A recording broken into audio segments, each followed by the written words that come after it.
back at what y'all are capable of. But you pull a second straight upset, you go on the road and have to beat a really good team. Just the fight, perseverance, attitude that this team has right now, this time of year. What can you say about your guys and the way they're playing? Well, I mean, I think we're probably the most confident 19th seed ever, but I guess we're just lucky to have the opportunity to play in these big games. I think these guys have earned it. I know we're only 18, 8, 19. I don't know what we are, but I told them in the beginning those numbers don't matter. You can put them in a hat, shake them up, and just throw them on the board as far as we're concerned. Okay, we feel good about any matchup, but we're also aware that there's some good teams that, if we don't play, can beat us. So, it keeps them hungry. Been having great weeks of practice, so really, really proud of these guys.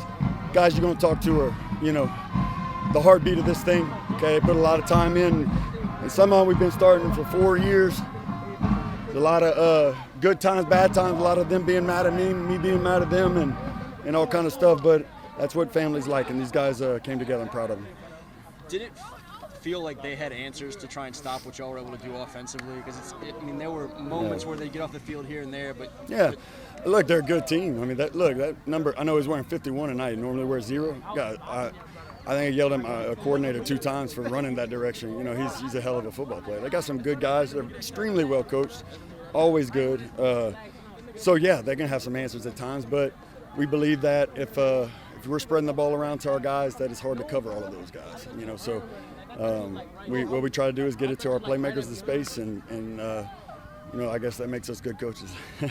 What did y'all find? I mean, y'all traded touchdowns the first 2 possessions each, and then y'all got 3 straight stops and were able to start more consistently getting off speed. the field. I don't think they were ready for the speed. We hadn't seen that speed in a while, probably since Opelousas, but we haven't seen 4 speed this year. He's the fastest kid we've seen this year, and I think when you get play Opelousas, obviously a huge game, it's a tight game, whatever, but then you go through and maybe you don't play quite as fast or physical football teams the next 3 weeks, and Pearl River is really good, but their game was pounding you, so it wasn't really speed, and I think it took us a couple series to catch up to us. So, but then they came out with answers too. I mean, they're a good, they're a well-coached team. That's how it goes.